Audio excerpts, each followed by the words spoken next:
In this topic, we're going to talk about text and text entry and share with you several different ways that you can save some time in text and text entry. So, what I'll do is start off with my first topic, which has to do with adding a line of text. So as you see here, I'm just going to double click on my text with my regular pointer and move my cursor to the end of my first line of text. Add another line of text which says line 2.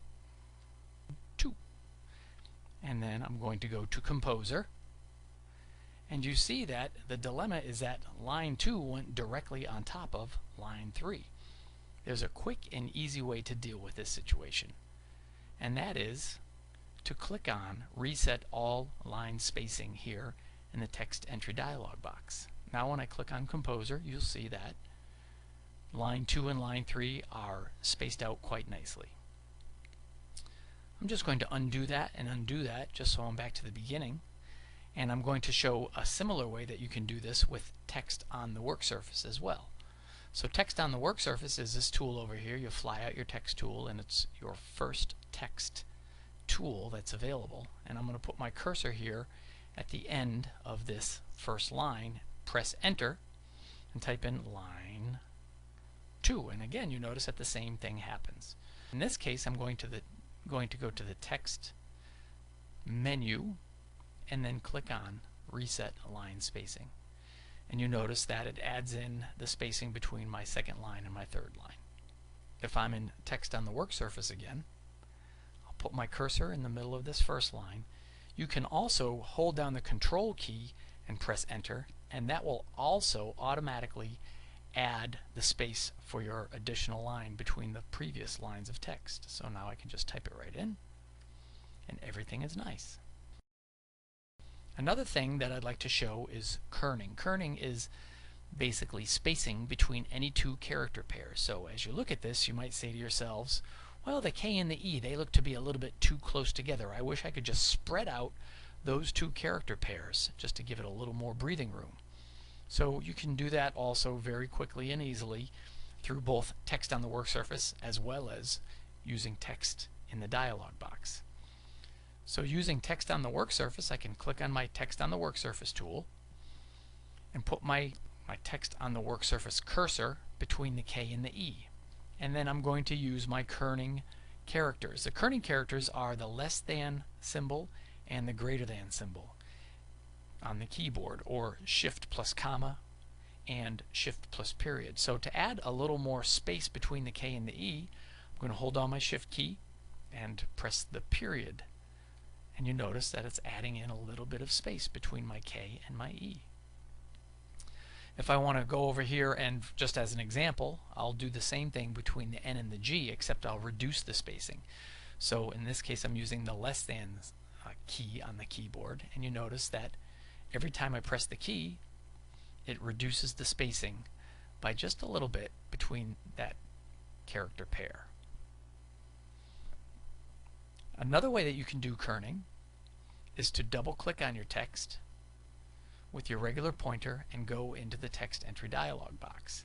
So here you see that the greater than and less than symbols that I used in text on the work surface are also shown in this dialog box. So you can do basically the same thing here. So between the R and the N, I'll do 3 minus kerns or negative kerns, 1, 2, 3, or 3 less than signs. And you notice again that my spacing has tightened up. And then finally, in the text entry dialog box, I'll just double click on my text with my regular pointer. Between the N and the I, I'll do 5 greater than kerns, 1, 2, 3, 4, 5, and you notice that the N and the I are pushed apart.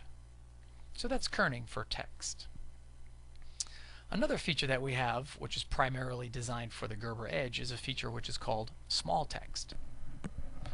Small text is the use of Windows TrueType or OpenType fonts for text entry when you're going to be creating a small graphic or some small text for printing to your Gerber Edge. And this can be an Edge 1, Edge 2, or a Gerber Edge FX.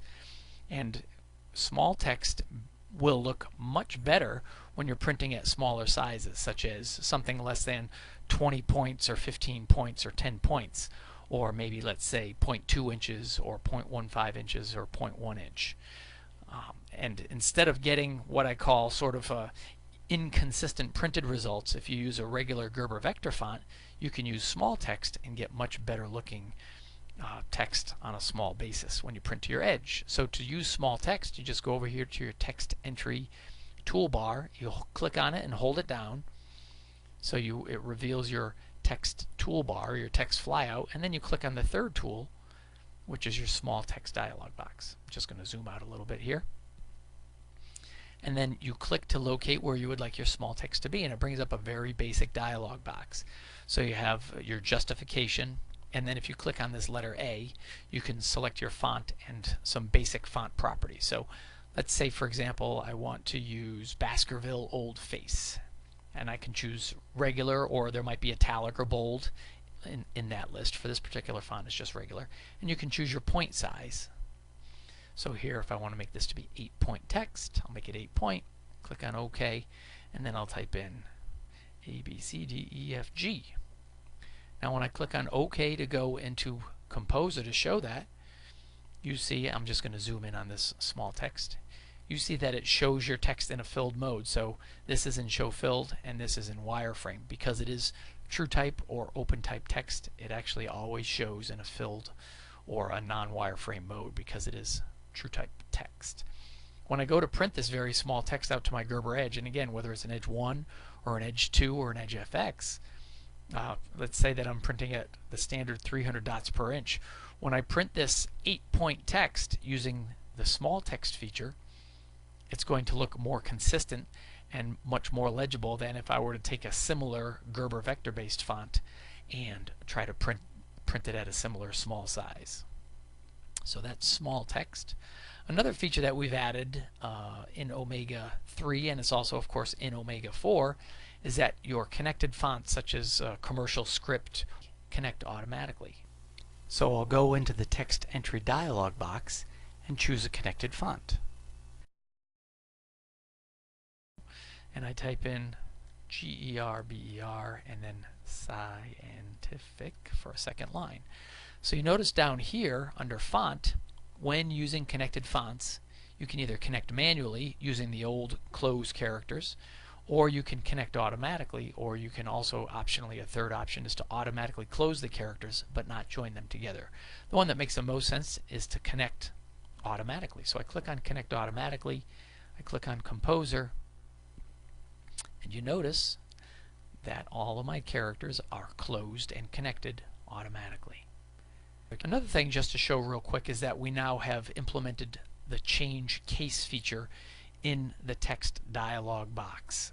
So if I go to my regular pointer again and I double click on this text, I can highlight it with my cursor and then go over here to change case, and I can make it all uppercase, lowercase, title case, or toggle case. So in this case, get it? In this case, I'll make it title case. And then another thing that you could always do is you can also spell check. So you see that it says CHNAGE. Well, I can make sure that I have the proper spelling for that as well.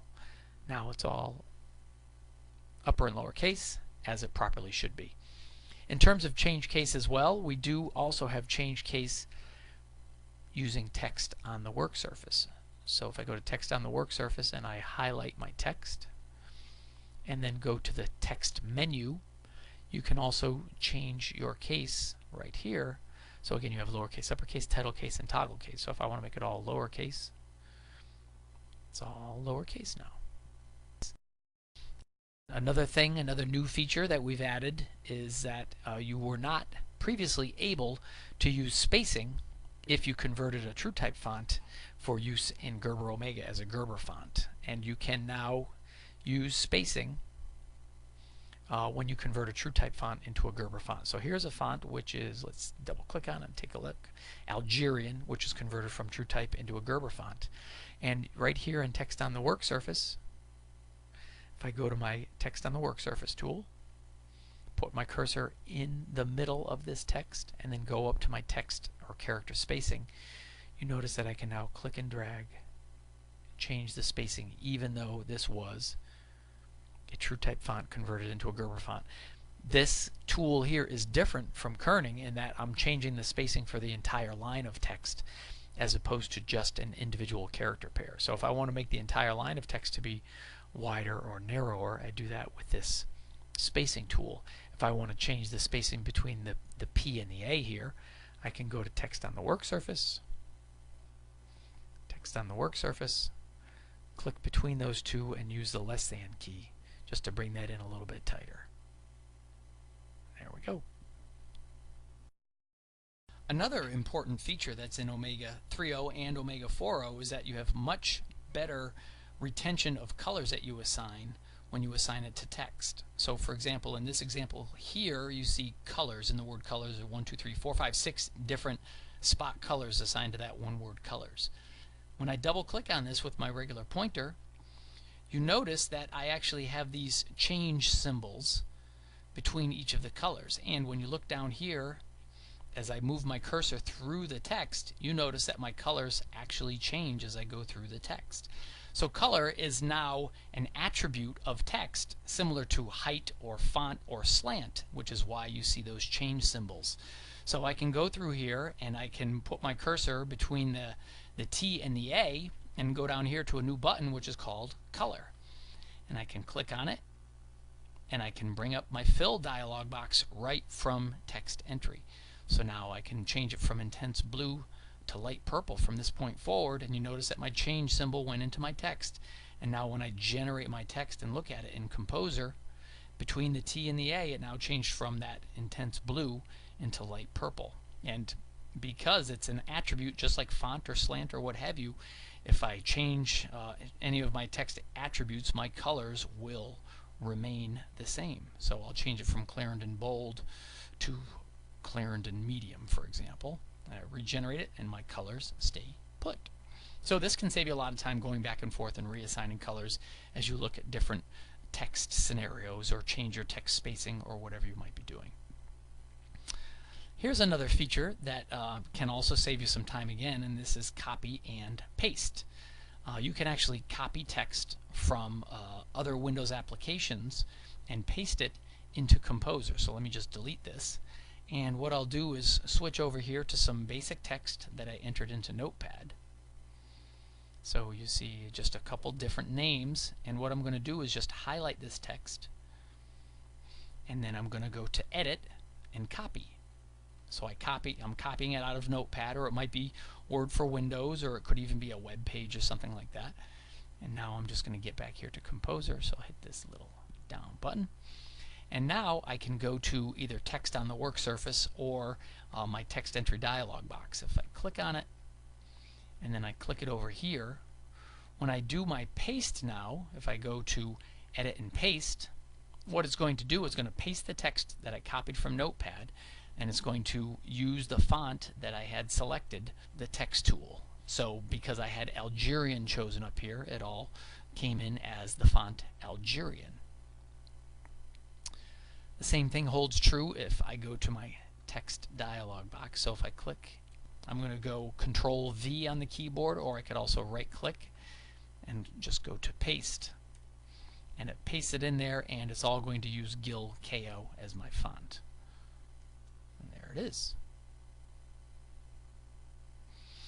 And finally, just as sort of a recap, just wanted to make sure that you're all aware that we do have a TrueType font converter. What the TrueType font converter allows you to do is to take any TrueType or OpenType font that you have in your Windows system and basically turn it into a Gerber font, so you can see it up here in the list and you can apply your spacing and all the other Gerber text manipulation features that you may be familiar with. And to get to the TrueType font converter, it's in the Gerber Omega program group. You just go to Start, Programs, Gerber Omega, and then look for TrueType font converter. You just pick a font and just click OK, and it will insert that font into Composer using the same name as what the TrueType font was. So that's just another way that you can have access to have consistency between your TrueType fonts and your Gerber fonts. So that's it, just a quick primer about different text entry tips and tricks. I hope it was useful for you, and I hope you have a great day.